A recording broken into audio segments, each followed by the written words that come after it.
City court में मुलजिमा अनमोल उर्फ पिंकी के जिस्मानी रिमांड के खिलाफ नजरसानी की दरखास्त पर समाअत हुई। अदालत ने डिप्टी पब्लिक प्रोसिक्यूटर को नोटिस जारी करते हुए सरकारी वकील से 22 मई तक जवाब तलब कर लिया। फारूक समी हमारे साथ मौजूद हैं। कहिए फारूक।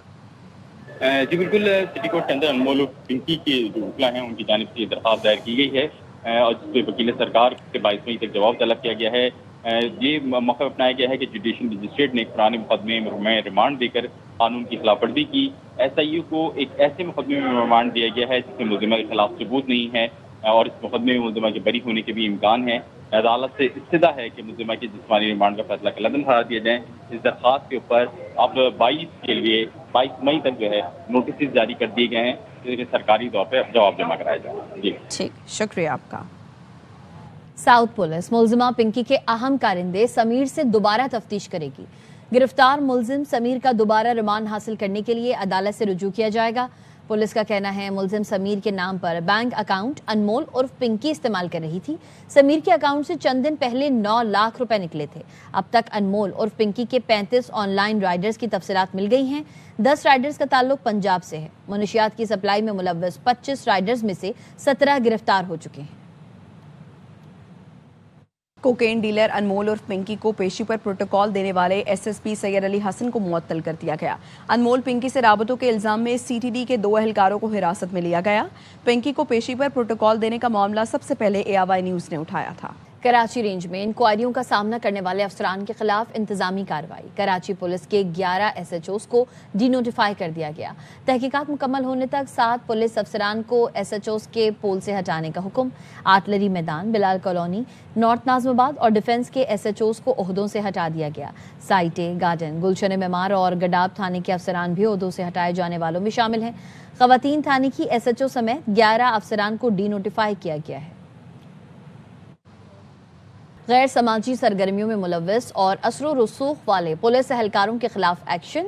तफसीलात बताएंगे नुमाइंदा खुसूसी नज़ीर शाह। जी नज़ीर। देखिए, कोकेन सप्लायर अनमोल उर्फ पिंकी की गिरफ्तारी के बाद कई इंकशाफात सामने आए थे जिसमें ये पता चला था कि कई मौक़ों पर न सिर्फ पिंकी को पुलिस की सरपरस्ती हासिल हुई है बल्कि उसके साथ साथ मिलकर भी गैर कानूनी तौर पर काम किया जाता रहा, जिसके बाद अब एक एक करके ऐसे पुलिस एहलकारों के खिलाफ कार्रवाई शुरू हो गई जिसमें गैर समाजी सरगर्मियों में मुलव्वस और असर रसूख से एक ही थाने में बार बार तैनाती होने वाले 20 पुलिस एहलकारों को DIG साउथ की जानिब से जोन बदल कर दिया गया है और बताया गया कि मज़कूरा एहलकार तवील अरसे से डिस्ट्रिक्ट साउथ के मखसूस थानों में तैनात थे और जांच पड़ताल और खुफिया रिपोर्ट्स के दौरान इन एहलकारों की गैर समाजी सरगर्मियों, नज़्म व ज़ब्त की खिलाफ वर्जियों और गैर पेशा वाराना तर्ज अमल में मुलव्वस होने की निशानदही हुई और डिपार्टमेंटल इंक्वायरी इनकी करवाई गई और उसके बाद ऐसे 20 एहलकारों की निशानदही की गई जो मुख्तलिफ सिफारिशात और असर रसूख इस्तेमाल करते हुए बार बार इसी डिस्ट्रिक्ट के उन्हीं थानों में तैनात होते थे और उसके बाद बाकायदा तौर पर उनका लेटर भी जारी कर दिया गया और उनकी तैनातियों का सरेंडर कर दिया गया। जी नज़ीर शाह अपडेट कर रहे थे, शुक्रिया।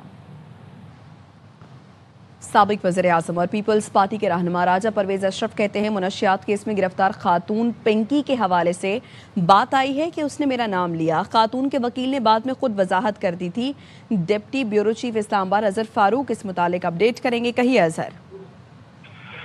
आज साबिक वज़ीर-ए-आज़म राजा परवेज अशरफ ने आज कौमी असम्बली में इज़हार ख्याल करते हुए कहा कि अनमोल पिंकी की तरफ से ये बात सामने आई है और सोशल मीडिया पर भी इस बात मामला उछाला गया है कि उन्होंने मेरा भी नाम लिया है। उन्होंने कहा कि मैं एक मरतबा वज़ीर-ए-आज़म, स्पीकर कौमी असम्बली और 4 मरतबा कौमी असम्बली का मेंबर रहा हूँ। उन्होंने कहा कि ऐसी जो शख्सियात होती हैं वो बिला वजह शोहरत के असूल के लिए दूसरों को बदनाम करने की कोशिश करती हैं। उन्होंने कहा कि इस मामले की फौरी तौर पर तहकीकात की जाए और फेक न्यूज़ के हवाले से भी कोई इक़दाम उठाए जाएँ।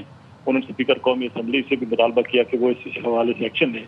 फिर स्पीकर कौमी असम्बली ने कहा कि ये मामला पहले ही वो कौमी असम्बली की कायमा कमेटी को भेज चुके हैं और आज इस हवाले से IG सिंध जो है वो कायमा कमेटी के इजलास में पेश भी हो रहे हैं। जबकि इस मौके पर वज़ीर कानून ने भी ये कहा कि जो इल्ज़ाम आप पर लगा है उस पर किसी ने कान भी नहीं धरा और ये पूरा ऐवान जो है वो राजा परवेज अशरफ के साथ खड़ा है। वज़ीर कानून ने यह भी कहा कि स्पीकर ने कायमा कमेटी दाखिला को ये मामला भेजा है, हुकूमत भी इस हवाले से मतलूबा कार्रवाई करेगी।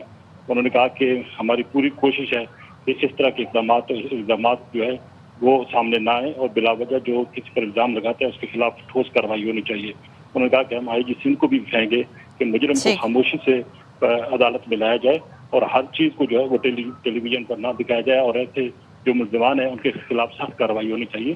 स्पीकर ने ये भी कहा कि जो लोग मंशियात का आदी बना रहे हैं स्कूलों के तालिब इल्मों को, उनके खिलाफ सख्त से सख्त जो है वो कार्रवाई होनी चाहिए। आपका शुक्रिया अजहर। आपको बताएं, बांग्लादेश ने पाकिस्तान को दूसरे टेस्ट में 78 रन से हराकर सीरीज 2-0 से जीत ली। पाकिस्तान को पहली बार होम ग्राउंड पर व्हाइट वॉश कर दिया। लिजनदास मैच के मुशफिकुर रहीम सीरीज के बेहतरीन खिलाड़ी करार पाए। दौरा बांग्लादेश में बैटर्स की नाकामी सीरीज हारने की वजह बना। बड़े नाम इस बार भी रहे नाकाम। शान मसूद, बाबर आजम, सलमान अली आगा और मोहम्मद रिजवान ने दूसरी इनिंग्स में अपने रन्स तो बनाए, लेकिन टीम को कामयाबी ना दिला सके।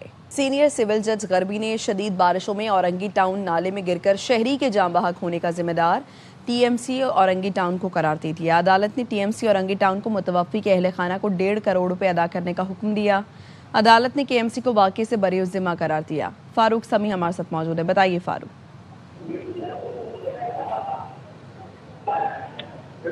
जी फारूक। जी बिल्कुल, शदीद बारिशों के दौरान औरंगी टाउन नाले में शहरी की गिर के हलाकत हुई थी और हादसे का जिम्मेदार जो है टीएमसी औरंगी को करार दे दिया गया है। अदालत ने टीएमसी औरंगी को मुतवफ़ी को अहले खाना को 1.5 करोड़ रुपये अदा करने का हुक्म दिया है। अदालत ने केएमसी को वाक़े से बरी ज़िम्मा करार दिया है। मुतवफ़ी हादसे के वक्त जवान और गैर शादीशुदा था। मुतवफ़ी के पास बड़ी उम्र बाकी थी और वो किसी बीमारी में भी मुब्तला नहीं था। टीएमसी की गफलत के बायस मुतवफ़ी की कीमती जिंदगी छीन गई। जदीद टेक्नोलॉजी और मौसमियाती मुशाहिदाती निज़ाम के दौर में जो बारिश के मकदार की दुरुस्त पेशेंगोई करने की सलाहियत रखती है, ऐसी गफलत किसी शहरी की जान ले ले तो ये यकीनी तौर पे काबिल-ए-दस्त जुर्म है। ये ऑब्जर्वेशन दी है अदालत ने इस केस में। जी शुक्रिया आपका। रावलपिंडी में national security and strategic leadership workshop 2026 का इनेकाद किया गया। DGISPR के मुख्तलिफ जामियात के वाइस चांसलर, सीनियर असातिज़ा के साथ नशिस्त हुई। पाकिस्तान की 200 से ज़ायद जामियात के vice chancellors, dean, registrar, senior असातिज़ा ने शिरकत की। वर्कशॉप में लाहौर, कराची, पेशावर, मुजफ्फराबाद, मुल्तान, कोयटा से शुरका की ऑनलाइन भी शिरकत। DGISPR के शुरका से मुल्क की दाखिली सिक्योरिटी सूरत हाल से मुताल्लिक गुफ्तगू हुई। शुरका ने कहा, पाक फ़ौज ने मुल्क के दिफा, इस्तेहकाम और सलामती के लिए काबिल फ़ख्र किरदार अदा किया। मार्का हक में पाकिस्तान को पाक अफ़वाज की वजह से अजीम फतह नसीब हुए। हमें पूरा भरोसा है, मुल्क के दिफा मजबूत हाथों में है। पाक फ़ौज पर न सिर्फ आज़ाद कश्मीर बल्कि मकबूजा कश्मीर के अवाम को भी फ़ख्र है। तलबा को मनफी प्रोपेगेंडे से बचाने, दुरुस्त मालूमात पहुँचाने के हवाले से वाज़े रहनुमाई मिली। शुरका ने कहा, अफ़वाज पाकिस्तान और अकेडमिया के दरमियान कायम किया गया ये राबता वक्त की अहम ज़रूरत है। 80 ब्रिगेड हेडक्वार्टर कारगिल यूनिट ने स्टे किया था, जो कि 14,800 समंदर से ऊपर था। मैं अंदाजा कर सका कि हमारे जो जवान उन पहाड़ों पर मौजूद थे कि हम अगर 5 मिनट के लिए बाहर जा रहे थे तो रुका नहीं जा रहा था हमसे। और डेफिनेटली सर, हम सब वाइस चांसलर्स भी इस बात पे फख्र महसूस करते हैं। सर, सबसे पहले तो मैं इस मौके की मुनासिबत से आपको मुबारकबाद पेश करूंगा कि जो हमारा मार्का हक ऑपरेशन हुआ, अल्लाह ताला की मदद से और आर्म फोर्सेस के मेहनत से जो हमें इज्जत नसीब हुई। और खास तौर पे हमारे जो दुश्मन है सर, उनकी चीखें आ रही हैं इंडिया से। We are celebrating very well all the events which did by our Pak army, and we are very confident that this country is in a very safe hand and we have a very good army in the entire world.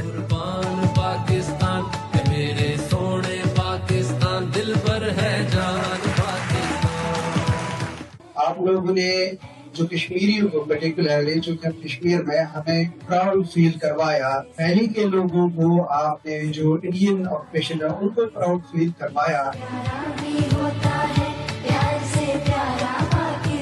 आज काफ़ी ऐसी चीज़ें discuss हुई जिससे हमें ये understanding हुई कि हम सोशल मीडिया के जो नेगेटिव इन्फ्लुएंस है उसको कैसे कम कर सकते हैं। बहुत बड़ा स्टेप है ISPR का कि उन्होंने इंगेज किया है और एक ब्रिज बनाया है कि हम लोग जो उस्ताद हैं, असातिज़ा हैं, हमारी बहुत बड़ी जिम्मेदारी होती है कि आने वाली नस्ल को ग्रूम करें कि वो अपने मुल्क को बेहतर तरीके से समझें।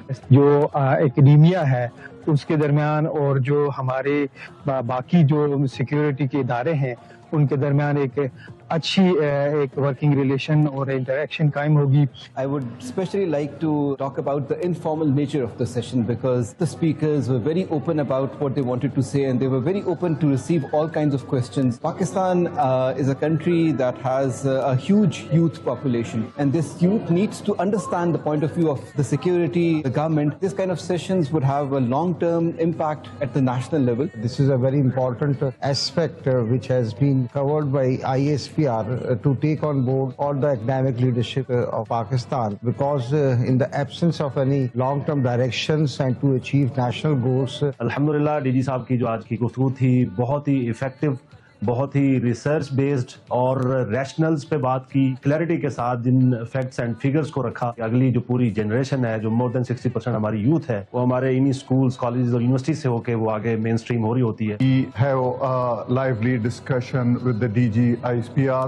He talked about the national security challenges and the issues faced by the country. یہ ہمارے لیے ایک بہت بڑا ایونٹ تھا، ایک بہت بڑا اوکیزن تھا. ہمیں جو بھی انفارمیشن دی گئی ہے وہ was totally based on facts, figures and stats. We all gathered today to understand the notion of national security and the strategic leadership. And we asked very pertinent questions from the presenters and they were kind enough to satisfy all our questions.